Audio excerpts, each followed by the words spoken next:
کہ حضور صلی اللہ علیہ وسلم وادی نخلا میں اور طائف سے آپ واپس آئے ہیں، تو وہاں آپ نے فجر کی نماز میں قرآن پڑھا ہے، تو جنات نے سن لیا اور چپ کے چلے گئے اور جا کر تبلیغ کرنے لگے۔ اور ایک واقعہ یہ ہے کہ آپ عکاظ کے بازار کی طرف گئے، صحابہ کرام کی جماعت آپ کے ساتھ تھی، اور عشاء کی نماز میں آپ نے قرآن پڑھا اور جنات کی ایک جماعت آئی اور سن کر چلی گئی۔ یہ سب شان نزول ہے جو میں نے بیان کر دیے۔ اور ایک واقعہ یہ جو ابھی میں نے آپ کے سامنے رکھا کہ صحابہ کرام میں آپ موجود تھے اور آپ صلی اللہ علیہ وسلم کے پاس جنات کا ایک قاصد آیا اور آپ صلی اللہ علیہ وسلم کو لے کر چلا گیا۔ آپ ہیرا کے مقام پر پہاڑوں میں چلے گئے اور وہاں ساری رات جنات کو قرآن سناتے رہے، ان کو تبلیغ فرماتے رہے، ان کو مسلمان کرتے رہے، ان کو کلمہ پڑھاتے رہے۔ صحابہ کرام بڑے پریشان رہے کہ کہاں گئے حضور پاک صلی اللہ علیہ وسلم، کہیں کوئی دشمن نقصان ہی نہ پہنچا دے۔ ایک روایت میں ہے کہ آپ تلاش کرنے کے لیے نکل کھڑے ہوئے، اور تلاش کرتے کرتے جب صبح کا وقت آیا تو حضور صلی اللہ علیہ وسلم ہیرا پہاڑ سے واپس آ رہے تھے۔ صحابہ کرام آگے پہنچے اور کہنے لگے یا رسول اللہ صلی اللہ علیہ وسلم، ہم تو بڑے پریشان رہے، اور اپنی ساری صورتحال بتائی، آپ کہاں چلے گئے تھے؟ حضور صلی اللہ علیہ وسلم نے فرمایا کہ میں جنات کی جماعت کو تبلیغ کرنے کے لیے گیا تھا، ان کا ایک قاصد آیا تھا میرے پاس، میں اس کے ساتھ چلا گیا، چنانچہ میں نے ان کو تبلیغ کی۔ اب یہ واقعات بھی ہیں، اور ایک واقعہ یہ کہ آپ حضرت ابن مسعود رضی اللہ تعالیٰ عنہ کو لے کر جنات کی جماعتوں کو تبلیغ کرنے کے لیے تشریف لے گئے۔ آپ جب تشریف لے گئے تو حضرت ابن مسعود کو آپ نے ایک دائرہ کھینچا اور دائرہ کھینچ کر آپ نے اس کے اندر بٹھا دیا۔ فرمایا ابن مسعود یہاں سے نہیں ہلنا، یہاں بیٹھ جاؤ۔ اور فرمایا ابن مسعود نے کہ میں ادھر بیٹھ گیا۔ اب وہ کہتے ہیں کہ میں گویا دیکھ رہا تھا کہ جنات کا ایک ازدحام ہے، جماعت کی جماعتیں آ رہی ہیں، جماعتوں کی جماعتیں آ رہی ہیں، ایک بھیڑ ہو گئی ہے، حتیٰ کہ میں حضور صلی اللہ علیہ وسلم کی زبان اقدس سے قرآن نہ سن سکا جو آپ ان کو سنا رہے تھے، اتنی بھیڑ ہو گئی۔ اور یہ بھی فرمایا، یہ سارے واقعات ابن کثیر میں ہیں، دیگر تفسیروں میں بھی ہیں، سیرت کی کتابوں میں بھی ہیں، لیکن میں آپ کے سامنے جو زیادہ تر یہ واقعات نقل کر رہا ہوں تو یہ ابن کثیر سے نقل کر رہا ہوں اور معرف القرآن کے حوالے سے نقل کر رہا ہوں۔ تو ابن مسعود فرماتے ہیں کہ جنات آپ صلی اللہ علیہ وسلم کی تقریر سننے کے لیے، قرآن سننے کے لیے، آپ کا بیان سننے کے لیے چوک در چوک آ رہے تھے، حتیٰ کہ میں دیکھ رہا تھا اڑتے ہوئے جو ہے وہ آپ کے پاس آتے جا رہے ہیں اور بیٹھتے چلے جا رہے ہیں۔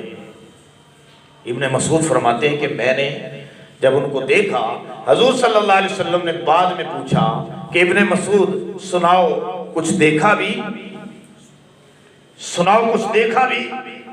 تو ابن مسعود فرماتے ہیں یا رسول اللہ صلی اللہ علیہ وسلم عجیب و غریب لوگ دیکھے میں، اور میں تو خوف زدہ ہو گیا، اور اتنا خوف زدہ ہو گیا کہ میں اس دائرے سے جو آپ نے کھینچا تھا اور جس میں آپ نے مجھے بٹھایا تھا، میں اس سے باہر نکل کر بھاگنا چاہتا تھا، لیکن مجھے آپ کا فرمان یاد آ گیا کہ مجھے آپ نے فرمایا تھا کہ ادھر سے ہلنا نہیں، چنانچہ میں اس سے باہر نہیں نکلا۔ حضور صلی اللہ علیہ وسلم فرماتے ابن مسعود ایک بات بتاؤں، اگر تو اس دائرے سے نکل جاتا جو خط کھینچ کر میں نے تجھے بٹھایا تھا اور میں جنات کو تبلیغ میں مشغول ہو گیا تھا،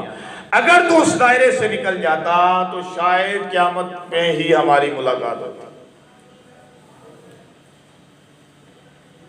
عجیب بات ہے۔ اچھا یہاں آپ کو ایک بات بتا دوں کہ یہ خط کھینچنا جو ہوتا ہے اس کو عامل لوگ کیل کرنا کہتے ہیں۔ اگر آپ کو کبھی کوئی خطرہ ہو یا آپ محسوس کریں کہ میں کسی وادی میں ہوں،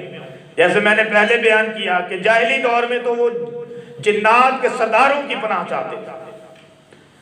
کہ میں سردار جن کی پناہ چاہتا ہوں، کسی وادی میں جا کر عرب والے ٹھہرتے تھے۔ لیکن ایک رات یہ ہوا، بیچ میں سے یہ بات آ گئی، اب یہ بات بتا کے پھر کیل والی بات نہیں۔ ایک رات یہ ہوا کہ ایک شخص عرب کا ایک باشندہ ایک وادی میں جا کے ٹھہرا، تو اس نے خواب میں دیکھا کہ ایک آدمی ہے جو اس کی اونٹنی کو مارنا چاہتا ہے اور نیزے سے مارنا چاہتا ہے۔ اس پر حملہ آور ہو رہا ہے، خواب میں اس نے دیکھا۔ جب وہ اٹھا تو اسے کچھ نظر نہ آیا، لیکن اس نے یہ دیکھا کہ اس کی اونٹنی جو ہے نا، ناکا، وہ کانپ رہی ہے۔ وہ پھر سو گیا، نیند کا غلبہ تھا، تھکا ہوا تھا۔ پھر اس نے خواب میں دیکھا کہ پھر ایک شخص جو ہے حصبہ لے کر، نیزہ سمجھ لیں، نیزے کی طرح کا ہتھیار کوئی، وہ اس سے حملہ آور ہو رہا ہے۔ پھر اس کو نیند جاگ آئی تو اس نے دیکھا کچھ بھی نظر نہ آیا، لیکن اس کی اونٹنی جو ہے اب جو ہے وہ بیٹھ چکی ہے اور بہت زیادہ کانپ رہی ہے، تڑپ رہی ہے۔ اب پھر وہ سو گیا، اور جب پھر سویا تو پھر اس نے کیا دیکھا کہ وہ آدمی حملہ تو کرنا چاہتا ہے پھر اس کی اونٹنی پر، لیکن ایک اور بوڑھا آدمی اس نے اس کے بازو سے پکڑ رکھا ہے، اس آدمی سے بازو سے پکڑ رکھا ہے، اور مجھے یہ کہہ رہا ہے کہ دیکھو اب جب تم کسی وادی میں ٹھہرا کرو نا، تو اب وہ وقت، وہ بات ختم ہو گئی کہ جنات کے سردار کی پناہ چاہنے والی، اب کہا کرو کہ میں اس وادی میں ٹھہر رہا ہوں اور رب محمد کی پناہ چاہتا ہوں۔ میں مفہوم بیان کر، رب محمد کی پناہ چاہتا ہوں۔ تو اس باشندے نے کہا، اس عرب نے کہا